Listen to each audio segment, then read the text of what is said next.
이화영 전 부지사 회유 의혹과 관련해서 좀 얘기를 나눠보겠습니다.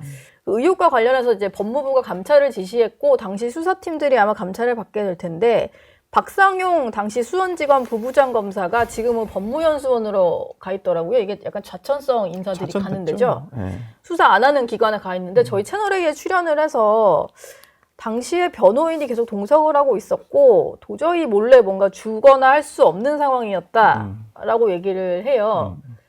그때 혹시 같이 동석을 그러니까 제가 2023년도 5월 17일 날로 날짜가 특정이 됐더라고요. 지금 예. 날짜가 계속 바뀌어요. 제일 처음에 이화영 씨 같은 경우는 7월 달에 했다가 그다음에 6월 며칠이라고 했다가 지금 5월 29일이라고 했다가 또 법무부에서는 5월 17일로 지금 바뀌고 있거든요. 예. 그래서 저도 이 날짜는 솔직히 잘 5월 29일 날은 제가 기억을 정확하게 해요. 그 6월 17일은 제가 들어갈 때가 아니었었어요. 그래서 저는 상관이 없는 얘기고 실제로 이때도 저랑은 상관이 없었던 게 제가 일단은 내가 들어갔는지 안 들어갔는지 정확하게 모르겠고 기억이 안 나고 내가 그 부분은 이제 뭐 법무부에서 진짜 뭐 특별 감찰을 한다고 하니까 뭐 서류가 있겠죠. 보통은 입회를 하게 되면 수사과정 참여 확인서를 보통 작성을 하게 되니까 뭐 그게 기록에 있던지 할 테니까요. 그러니까 저도 그때는 매번 좀 자주 들어갈 때였었어요. 조사를 그 자주 시기가? 그 시기가 그래서 들어간지 안 들어간지 모르겠지만은 여하튼 이제까지 제가 했던 말은 똑같아요. 그러니까 제가 그런 걸 본 적이 없다는 거예요.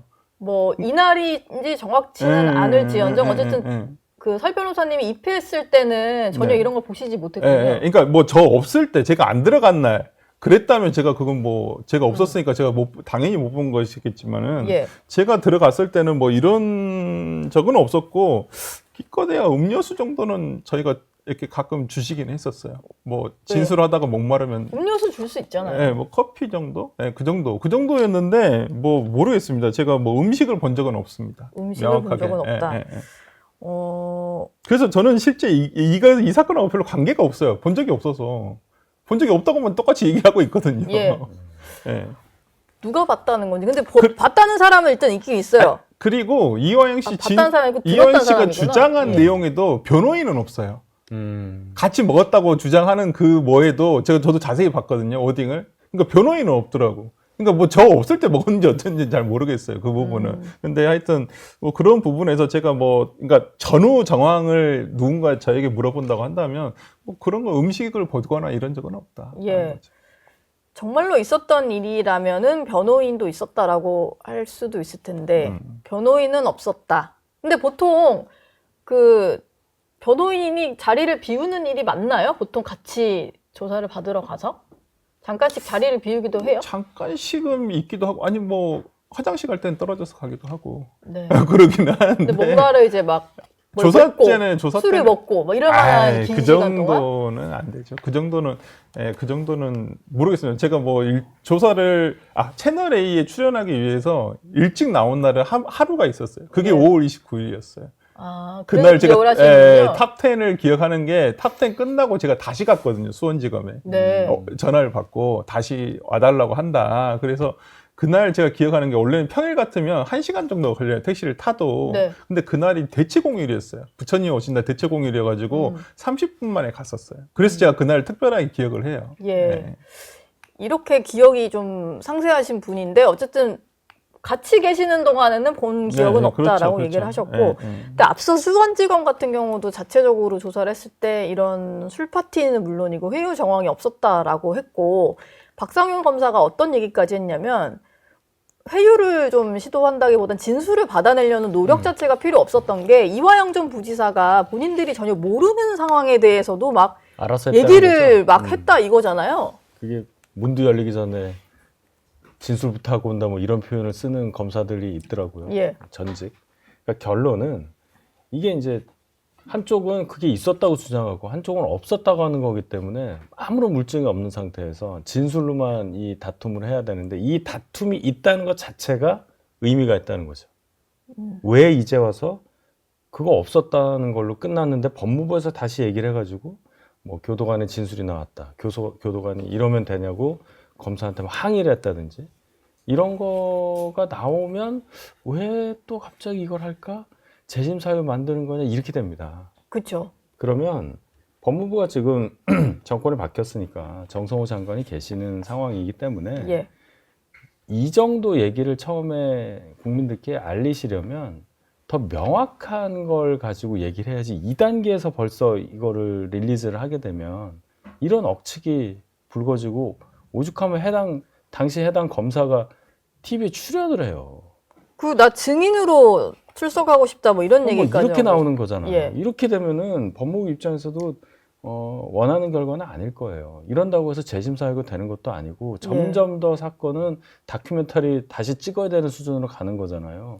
조금 더 좀 면밀하게 조사를 하고서 급하지 않게 가야 되는 건데 앞서 얘기한 조희대 대법원장 그 문제 같은 것도 그냥 뭐 하나 나온 거 가지고 얘기를 하고 그것도 5월에 나온 거 가지고 다시 끄집어 가지고 얘기를 하고 그 넉 달 사이에 아무런 진척된 게 없는데도 예. 심지어 그 말을 했던 사람들조차 이 갑자기 왜 이러지 하고 지금 발을 빼는 모양인데 이러한 거를 여권에서 계속 무리하게 하는 이유를 우리는 해석을 할 수밖에 없는 거예요.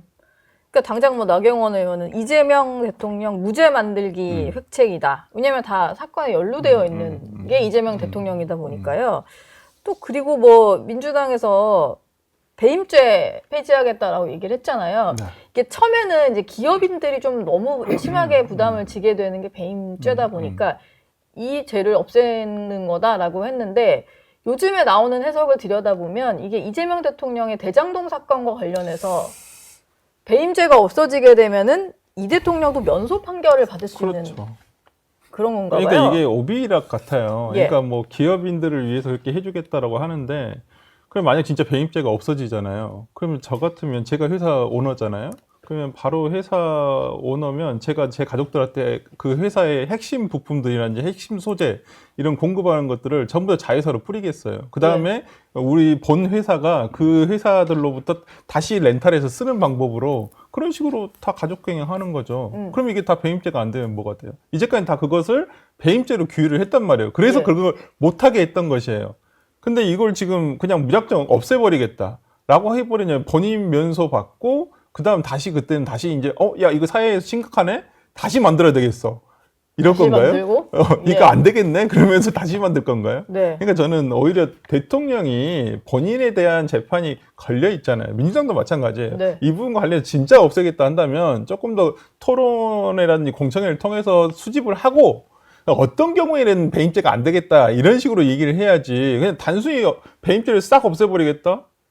그러면 이진숙 얼마 전에 전 MBC 대전 MBC 사장도 업무상 배임으로 지금 송치를 했던데. 네. 그러니까 그것도 면소예요. 그것도 그럼? 면소죠. 그러면 그런 경우까지 다 일률적으로 다 면소가 돼버리잖아요. 그건 네. 안 된단 말이죠. 그러니까 예를 들어서 저는 그런 부분은 이재명 대통령이 임기가 끝나고 재판 다 끝나고 그 다음에 어떤 논의가 되는 게 맞지. 저는 대통령이 여기에 걸려 있는데 굳이 여기서 뭐 이렇게 자기의 신발끈을 다시 밀 필요가 있나요? 오해받게. 예. 이재명 대통령도 개인 SNS에 많은 걸 남겼기 때문에 이거 똑같은 얘기가 반대된 얘기가 있어요. 12년도에. 옛날 글이 있나 봐요? 12년도에 네. 성남시장 첫 임기 때죠.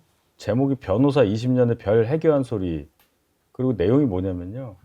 기업과 주주의 손해 입히고 특정인의 이익을 주는 배임죄 처벌이 사법권 남용이라. 남용이 아니라는 뜻이죠. 네. 그러려면 기업이 아니라 개인 사업을 하셔야죠.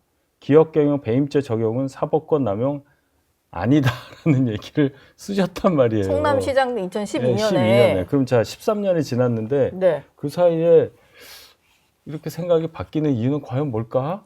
이제 우리는 이제 해석을 하게 되면 말씀하신 거가 나오게 되는 거고. 네. 그 항상 시점이 중요하다고 저는 봅니다. 왜 지금 이래야 되느냐? 민주당에서 내란 특별재판부 만들자는 것도 판사들이 이상하니까 뭔가 규율을 하고 통제하는 판사는 책임 안 지니까 그거를 지금 해야 됩니다 그러는데 왜 지금 이어야 돼요? 과거에 예를 들어서 탄핵 심판 때 보수에서 얼마나 많이 헌법재판소 재판소장 권한대행부터 해서 이미 퇴임하신 분이긴 하지만 네. 이모 재판관, 뭐 지금 계신 정모 재판관 이상하다 얼마나 많이 얘기를 했어요. 그러니까 헌법재판관 임명 가지고도 난리를 쳤지 않습니까? 그렇죠. 그럼 그때도 그럼 특별 뭐 예를 들어서 헌법재판소 특별심판부 만들어서 하자 이런 주장은 왜 안 했을까요? 저희가 의석수가 적어서 안 한 게 아니라 그러면 안 되는 거기 때문에 안 한 겁니다. 네. 그걸 민주당에서 알아야죠. 왜 항상 지금이어야 하는지 민주당은 거기에 대해서 생각을 다시 해야 한다고 봅니다.